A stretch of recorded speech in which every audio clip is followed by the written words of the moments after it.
Selamat malam, puji Tuhan. Kita bersyukur malam ini kembali kita boleh ada dalam renungan malam kita. Mari sebelum kita mendengarkan, kita mau berdoa. Bapa di dalam surga, di dalam nama Yesus, selalu kami menaikkan syukur kepadamu buat kesempatan di mana kami kembali boleh mendengar firman Tuhan yang boleh menjadi peringatan bagi kami yang ada di hari-hari yang akhir ini. Biar Roh Kudus berikan hikmat, akal budi pada kami, untuk kami mengerti maksud dari segala kebenaran firman-Mu. Dalam nama Yesus kami ucap syukur. Amin. Ya, kita akan baca apa yang dituliskan oleh Raja Salomo yang penuh dengan hikmat itu, seperti yang ada dalam Amsal 4 ayat yang ke-23. Jagalah hatimu dengan segala kewaspadaan, karena dari situlah terpancar kehidupan. Haleluya. Jadi di sini Salomo dalam hikmatnya mengingatkan kita semua, khususnya kita yang berada di akhir zaman, memperhatikan hal ini, yaitu untuk menjaga hati kita ini. Kenapa? Karena di situ kita sudah baca, dari situ akan terpancar kehidupan. Jadi Tuhan ingin hati ini memancarkan kehidupan. Sebab itu saya berkata, Tuhan tolong kita. Karena satu bahaya yang ada pada kita adalah hati ini dikatakan dalam Yeremia pasal 17, Yeremia pasal 17, ayat yang ke-9 dikatakan demikian. Betapa liciknya hati, lebih licik daripada segala sesuatu. Hatinya sudah membatu. Siapakah yang dapat mengetahuinya? Aku, Tuhan, yang menyelidiki hati, yang menguji batin, untuk memberi balasan kepada setiap orang setimpal dengan tingkah langkahnya, setimpal dengan perbuatannya, dengan hasil perbuatannya. Jadi kita lihat di sini, dari hati akan timbul hal-hal yang indah kalau kita bisa memperhatikan hati ini. Karena, tapi di sini kita sudah diingatkan, liciknya hati ini. Ya. Hati yang licik atau hati yang bisa menjadi tergoda. Atau dengan kata lain, hati yang bisa menjadi keras karena keadaan-keadaan. Inilah yang harus kita perhatikan. Supaya jangan kita mendapatkan upah atau hasil-hasil yang tidak berkenan. Atau yang dikatakan tidak enak buat kita. Karena hati ini kita tidak jaga dengan baik. Atau hati kita menjadi keras. Jadi satu keadaan yang harus kita perhatikan hari-hari ini adalah hati yang menjadi keras. Atau dalam Yeremia 17 ayat 9 ini dikatakan hati yang membatu. Kenapa keadaan ini datang? Ya itulah. Hati itu membuktikan keadaan hati diri kita. Dalam Kejadian pasal yang keempat, di situ kita membaca bagaimana hati seorang manusia. Kita buka dalam Kejadian pasal yang keempat, yaitu tentang Kain dan Habil yang memperanakkan anak-anaknya. Saya bacakan saja Kejadian pasal yang keempat. Kemudian manusia itu bersetubuh dengan Hawa, istrinya, dan mengandunglah perempuan itu, lalu melahirkan Kain. Maka kata perempuan itu, aku telah mendapat seorang anak laki-laki dengan pertolongan Tuhan. Selanjutnya dilahirkannya Habel, adik Kain, dan Habel menjadi gembala kambing domba, Kain menjadi petani. Perhatikan ayat yang ketiga, setelah beberapa waktu lamanya. Jadi ada waktu di mana mereka bertumbuh menjadi besar, lalu dikatakan, maka Kain mempersembahkan sebagian dari hasil tanah itu kepada Tuhan sebagai korban persembahan. Habel juga mempersembahkan korban persembahan dari anak sulung kambing dombanya. Waktu anak sulung dari kambing dombanya, yakni lemak-lemaknya. Maka Tuhan mengindahkan Habel dan korban persembahannya itu. Tetapi Kain dan korban persembahannya tidak diindahkannya. Lalu, perhatikan, hati Kain menjadi sangat panas dan mukanya muram. Itulah hati kita. Dari suatu peristiwa atau keadaan, tiba-tiba dikatakan, Kain memperhatikan hal itu, dikatakan, Kain hatinya menjadi sangat panas. Karena apa? Karena melihat, kok persembahan dia tidak diterima. Persembahan Habel diterima. Nah, disinilah diingatkan oleh Tuhan. Ayat yang ke-6, firman Tuhan kepada Kain, mengapa hatimu panas dan mukamu muram? Apakah mukamu tidak akan berseri jika engkau berbuat baik? Tetapi jika engkau tidak berbuat baik, dosa sudah mengintip di depan pintu. Ia sangat menggoda engkau, tetapi engkau harus berkuasa atasnya. Firman Tuhan sudah datang kepada Kain, karena hatinya panas. Sudah diingatkan Kain, jika engkau berbuat baik, perhatikan. Ingat, ada dosa yang mengintip di depan pintu. Tetapi kalau kita baca ayat ini selanjutnya, dikatakan pada ayat yang ke-8, kata Kain kepada Habel adiknya, marilah kita pergi ke padang. Ketika mereka ada di padang, tiba-tiba Kain memukul Habel adiknya itu, lalu membunuh dia. Saudara, hati Kain yang panas itu menjadi keras. Dia tidak lagi mengindahkan pesan yang sudah disampaikan. Dia menjadi marah, menjadi panas, dan akibatnya terjadilah pembunuhan itu. Habel dibunuh oleh Kain. Karena apa? Karena Kain tidak lagi bisa mendengar peringatan. Jadi hati yang keras bisa membawa kita pada malapetaka. Akibatnya, saudara perhatikan. Akibat Kain membunuh ini, maka dikatakan, ayat yang ke-11, maka sekarang terkutuklah engkau, terbuang jauh dari tanah yang mengangakkan mulutnya untuk menerima darah adikmu itu dari tanganmu. Apabila engkau mengusahakan tanah itu, maka tanah itu tidak akan memberikan hasil sepenuhnya lagi kepadamu.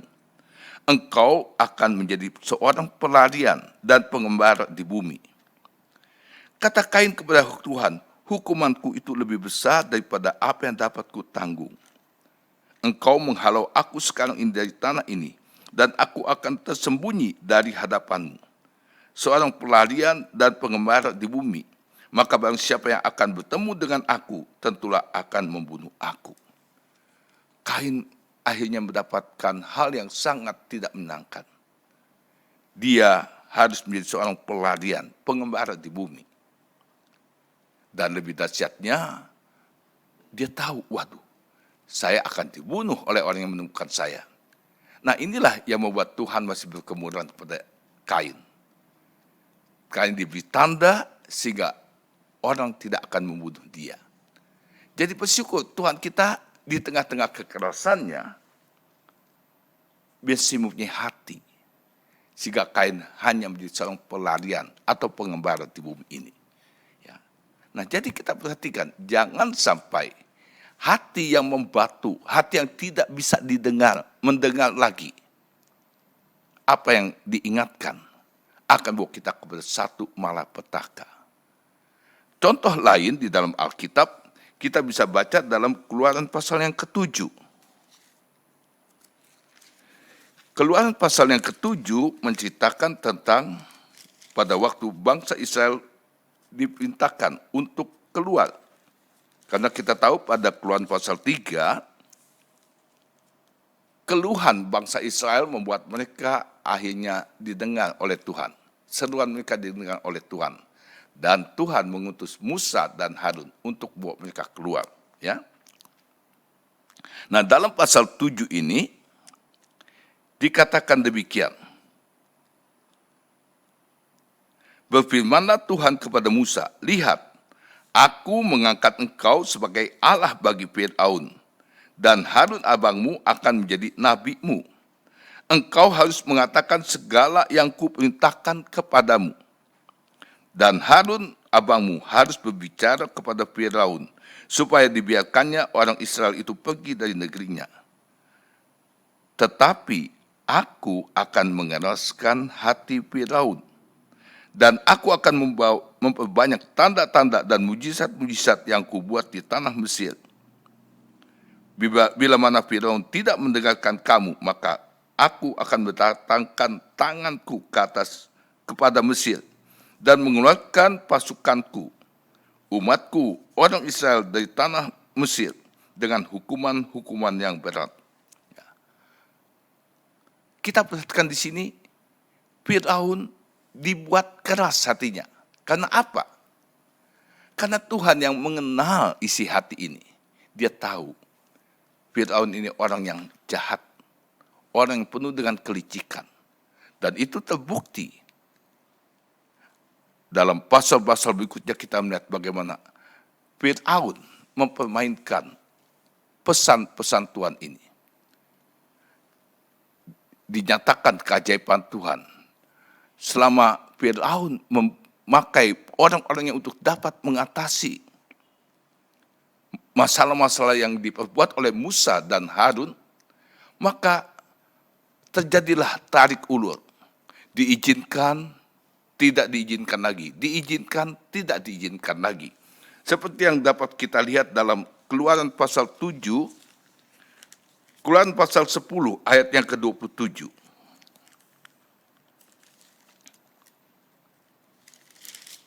Keluaran pasal 10 ayat yang ke-27 dikatakan, tetapi Tuhan mengeraskan hati Firaun sehingga dia tidak mau membiarkan mereka pergi. Setelah melihat tanda-tanda itu dan masih ditolong, Firaun dikatakan mengeraskan hatinya lagi. Nah, sampai kalau kita baca dalam Keluaran pasal 11, disitulah kita membaca dikatakan ayat yang ke-10.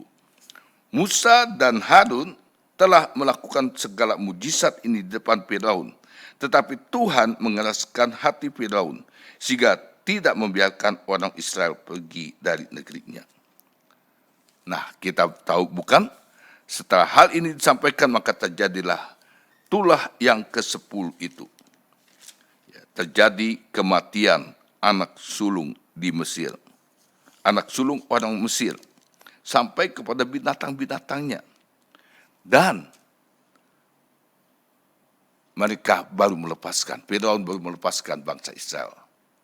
Tapi kita mengerti kalau kita baca pasal-pasal berikutnya, maka diingatkan. Setelah mereka pergi, Firaun kembali menjadi panas, menjadi keras hati. Dia perintahkan untuk mengejar. Tapi di situ kita melihat bagaimana Tuhan membela umatnya. Akhirnya, kalau kita baca dalam firman Tuhan ini, dikatakan Firaun dan pasukannya harus dilenyapkan di sungai itu, di tanah, di sungai.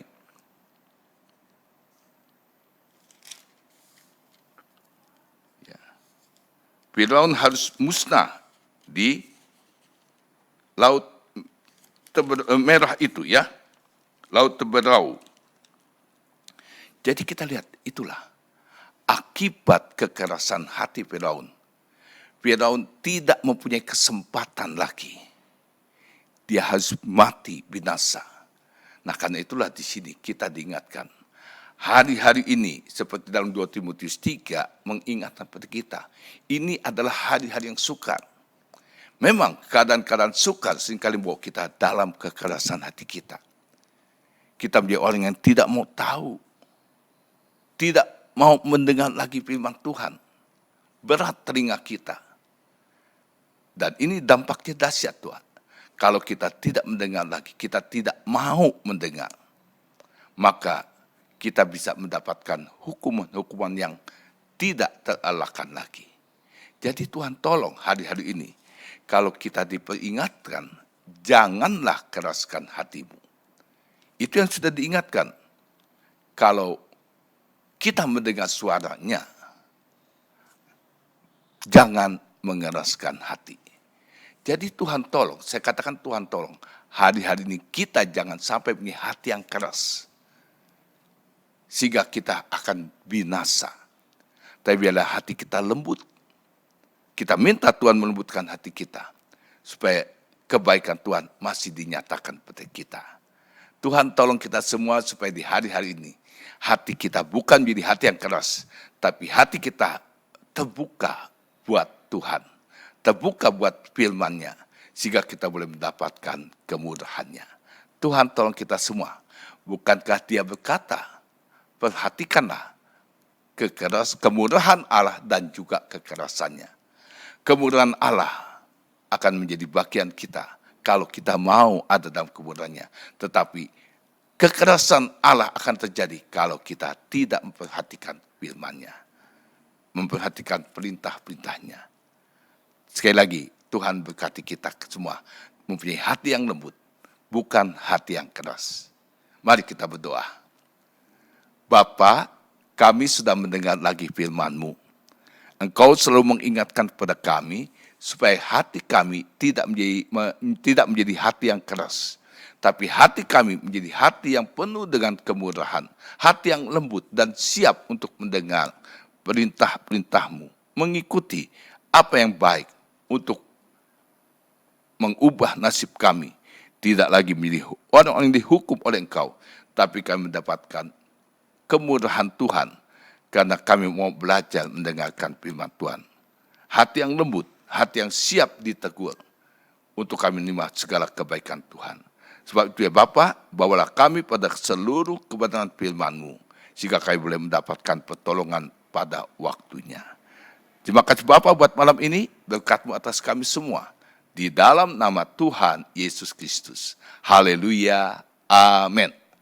Tuhan memberkati.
Gerejaku adalah rumahku.